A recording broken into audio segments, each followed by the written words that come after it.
People tell me, they say, well, I never hear you say anything about Jesus. Who do you think I'm talking to? That's what all this talking is about. I'm not talking to your man mind. I was talking to Jesus in you. Arouse thyself, O Lord. Why sleepeth thou? And I say it to myself all the time. When I say that, I usually have a revelation, or at least a vision. But you have to get into the habit of feeling after. You're told, feel after him, you'll find him. Him who? What are you looking for?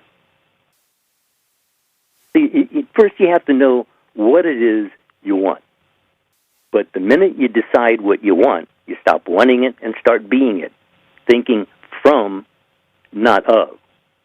That's the difference that makes a difference in your world. If you don't remember anything else, remember that. Because as you think, you are. Not why you think that way. See, it's not somebody else's fault because they told you to think that way. You think about it. You discern. You decide. Why tell you to choose this day if there's no choice? And if there is, couldn't you choose better? As I was listening to you, something had come to mind. Somebody in the group had inquired. They said, how can I get over my shyness and, my inability to approach people, whatever.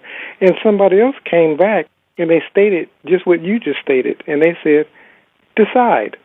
And there's a quote that says, there's nothing so powerful as a decision whose time has come, And once we make the decision that we're going to learn these truths, that we're going to get into a deeper relationship with God, that we're going to be a successful business person, that we're going to be a better parent, whatever. Once we make the decision and begin moving from the mindset of that decision that was made, we become very powerful. You're right. It's that mindset. You see, we have mindsets that we don't even know about, that operate perfectly, but we're not aware that they're there. You have mindsets that you probably picked up from somebody else or something going on. In other words, it was like a suggestion. And you might have accepted it without knowing you accepted it. And so, therefore, you're not really aware of it. But you can become aware of everything if you'll just monitor your own self-talk throughout the day. Just monitor every once in a while. And what are you thinking about? And when you see what you're thinking about, what you'll find is that there are times when you're setting yourself up for nonsense. Stop it. You're on all the time. You're suggesting to yourself all the time. You're thinking about something all the time. But if you're not choosing it, then you're a victim of the world. Because I'll tell you, if you don't choose, they will choose for you. Like I said, they're waiting in the wings looking for those weak ones who look like they're not paying attention or something. It's just like the lion lying in the grass watching the herd goes by. He's looking for that one that's limping a little. He's going to take the easy one down because they know they can get hurt. Boy, can you imagine getting kicked by a giraffe? Wow. That's a heck of a kick. Boy, you're not kidding, man. I mean, it picked the animal up, the whole animal up and threw him about 10 feet. Well, look, if you can't think about something better than lovely and a good report. You were talking about monitoring your own self-talk. And one thing that I heard as you mentioned that was you're speaking to a person of being in the present. And we talked about it last time. We talked about not having to go back and recount everything that you did wrong. You don't have to do that. But what you have to do is monitor your self-talk now. And like you say, if it's not taking you in the direction that you want to go, then change it. But now is the only time that we can begin correcting that. You know, like I said, often people want to give you the impression that you got to go back 5, 10, 15 years, childhood or whatever. When a thought arises in you, and it's not lovely, of a good rapport, if it's not taking you in the direction, then you can cancel and replace that thought. And as we continue to do it, as we make that a habit, life will change, period. Yeah, that's it. That's it. Make it a habit. That's it. If you're going to have a habit, why not make them good ones? Why not lead you where you want to go? You know, you're in control. You're in charge. Just take charge. That's all. It's that simple. You're given, choose this day. He didn't say if you're a good Christian. He didn't say if you're a nice person. He didn't say that. He said, choose this day. Everybody. And you are doing so. Whether you're aware you're doing so or not. We're just suggesting that being aware of what you're choosing puts you ahead of the game. I mean, you'll live a lot better if you know what you're to expect. And that's the whole idea, is you have to expect it to get it. See it? You have to accept it to get it. When people pray, they're usually double-minded. And double-minded gets you nowhere. You have to be single. You have to be on target. And on target, yes, I am that. And then don't back up. Stand and see the victory, you're told. And that's all it is. Most people think about these things, but then they back off too quickly, or they allow something to come into their mind that says, oh, don't be silly, you can't do that, or something. That's the end of it. You have to stay the course. You have to claim your inheritance. And it is your inheritance. He gave it to you. Choose this day. That's your inheritance. Whatsoever is the potential. But understand its potential. You have to move in and think from it to claim it. You know, and as you were talking, an analogy came to me. I think we all have been lost, driving, trying to get to a destination. I realized at that moment that I'm not where I'm supposed to be or where I want to be. And from that, I began to plug in my global positioning system, GPS, and it gives me my end. So I look at the end of where I want to be, and I begin moving from there. And that's what we all do. We don't go back and say, how did I get here, and what route did I take, and do I need to... You want to get from where you're at the moment to where you want to be, that you've seen in your future by way of the GPS.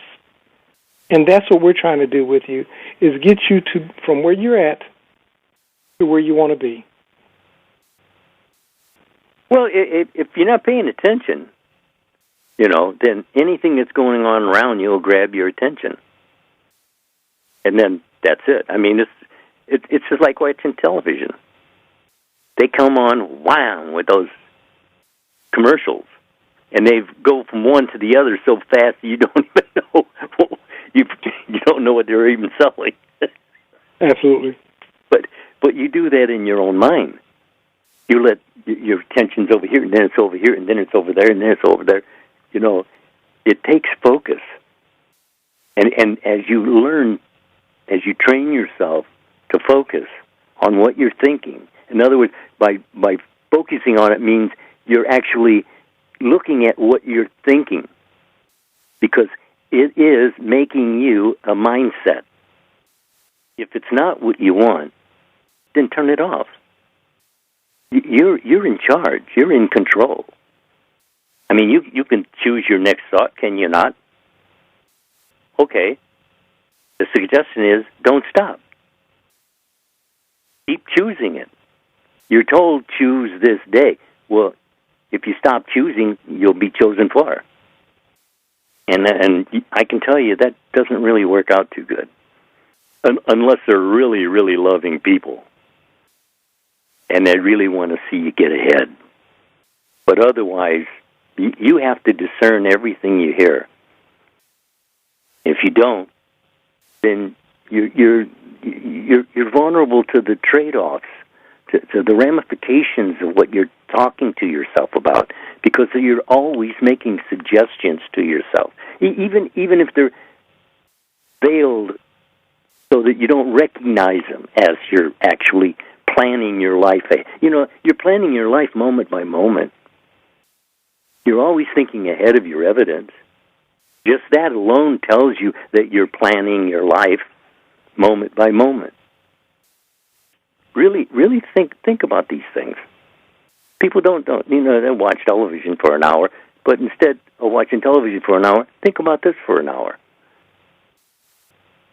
You said something about planning, and it's true. We'll plan a vacation.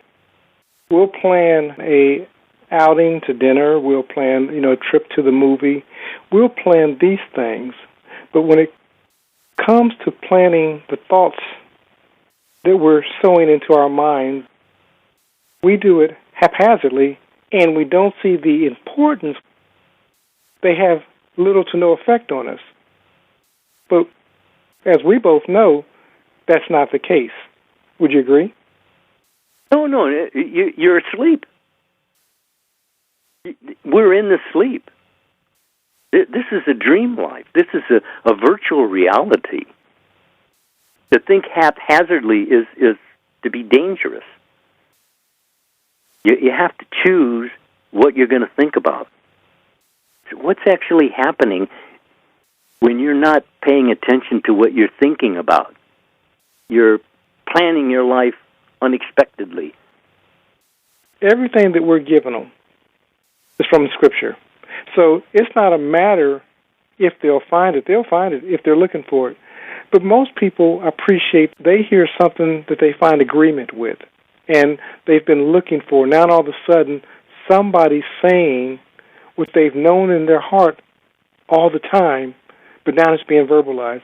So I'll say this, Linda, when you say it, it's being said the way that it needs to be said at the moment, and you'll be surprised at the people's lives that continuously say, thank you for saying it. I'll let you have it. Yes, that is. A lot of people just, and in fact, I've had somebody call up several times and just say, I just called to tell you, thank you. Hang up. Yeah. But it's all your own attitudes. Not where you got them, but it's your own attitudes. Not why you haven't gotten rid of it or haven't at least examined yourself. That saying that the unexamined life isn't worth living. Really, that's what most people have in mind, is that it isn't worth living. It's drudgery, and it isn't. It shouldn't be. It's only thought that makes it so. But if thought makes it so, thought can unmake it so. So all you have to do is just change your conversations with yourself and make sure that you're always leading you where you want to go in your conversations, because that's the seek, and you shall find. And what are you finding? Well, what are you looking for? Because what you're looking for is looking for you. And it only stops because you stopped, because you turned away. You turned to me, I'll turn to you. It's as simple as that. Keep it simple. You'll probably remember it. I did, but it took me a long time to remember it, for it to be when I wanted it.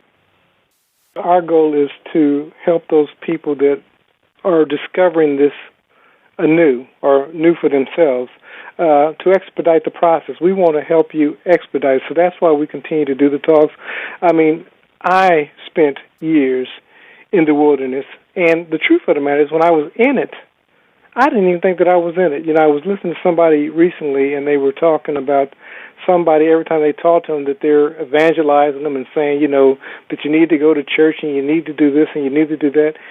You don't win people over that way. What you do, you win people over by your lifestyle. When they see in you change, when they see in you manifesting the life that you desire, when they see your life, not your speech, but your life, they want to know what it is that you're doing to bring about the manifestations that you're experiencing in your own life. And at that point, you got a listening ear. And people just want to know what you did to be successful.